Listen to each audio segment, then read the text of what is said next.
ದೀಪಾವಳಿ ಹಬ್ಬವನ್ನ ಇಡೀ ಜಗತ್ತು ಆಚರಣೆ ಮಾಡುತ್ತಿದ್ದು, ದಕ್ಷಿಣ ಕನ್ನಡ ಜಿಲ್ಲಾ ಬಿಜೆಪಿ ಕಚೇರಿಯಲ್ಲಿ ಗೋಪೂಜೆ ಮತ್ತು ಲಕ್ಷ್ಮೀ ಪೂಜೆ ಮಾಡಲಾಗಿದೆ.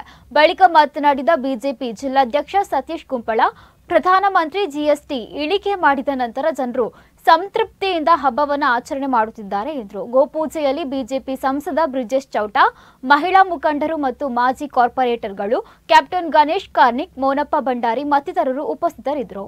ವಿಶೇಷವಾಗಿ ಇಡೀ ಜಗತ್ತಿನಾದ್ಯಂತ ದೀಪಾವಳಿ ಉತ್ಸವದ ಈ ಶುಭ ಸಂದರ್ಭದಲ್ಲಿ ಭಾರತೀಯ ಜನತಾ ಪಾರ್ಟಿ ದಕ್ಷಿಣ ಕನ್ನಡ ಜಿಲ್ಲಾ ಕಚೇರಿಯಲ್ಲಿ ಕೂಡ ಇವತ್ತು ಗೋಪೂಜೆ ಮತ್ತು ದೀಪಾವಳಿ ಉತ್ಸವದ ಪೂಜೆಯನ್ನು ನಡೆಸುವುದರ ಮುಖಾಂತರ ದೀಪಾವಳಿ ಹಬ್ಬವನ್ನು ಈ ಭಾರತೀಯ ಜನತಾ ಪಾರ್ಟಿ ಇವತ್ತು ಕಚೇರಿಯಲ್ಲಿ ಆಚರಣೆ ಮಾಡಿದ್ದೇವೆ.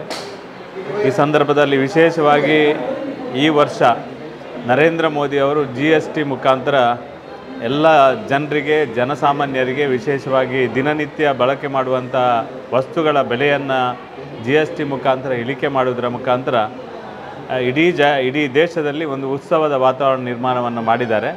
ಜನರು ಅತ್ಯಂತ ಸಂತೃಪ್ತಿಯಿಂದ ಇವತ್ತು ಜೀವನ ನಡೆಸಲಿಕ್ಕೆ ಬೇಕಾದ ಸೌಕರ್ಯ ವ್ಯವಸ್ಥೆಗೋಸ್ಕರ ಇವತ್ತು ಎಲ್ಲ ಸಹಕಾರವನ್ನು ಕೊಟ್ಟಿದ್ದಾರೆ.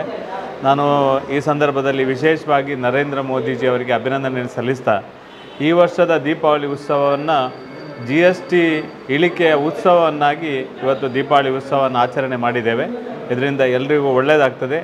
ಈ ದೀಪಾವಳಿಯ ಸಂದರ್ಭದಲ್ಲಿ ಇಡೀ ನಾಡಿನಾದ್ಯಂತ ದೀಪಾವಳಿಯ ಉತ್ಸವದ ಮುಖಾಂತರ ನಾಡಿನ ಎಲ್ಲ ಕಡೆ ಯಾವ ರೀತಿ ದೀಪ ಪ್ರಜ್ವಲನೆ ಆಗ್ತದೆ, ಅದೇ ರೀತಿ ನಮ್ಮ ಭಾವನೆಗಳು ಮತ್ತು ನಮ್ಮ ಜೀವನ ವ್ಯವಸ್ಥೆ, ನಮ್ಮ ನಿತ್ಯದ ಜೀವನ ವ್ಯವಸ್ಥೆ ಇದು ಕೂಡ ಬೆಳಕಾಗಬೇಕು ಎನ್ನುವ ರೀತಿಯಲ್ಲಿ ನಾವು ದೇವರಲ್ಲಿ ಪ್ರಾರ್ಥನೆಯನ್ನು, ಪೂಜೆಯನ್ನು ಮಾಡ್ತೇವೆ.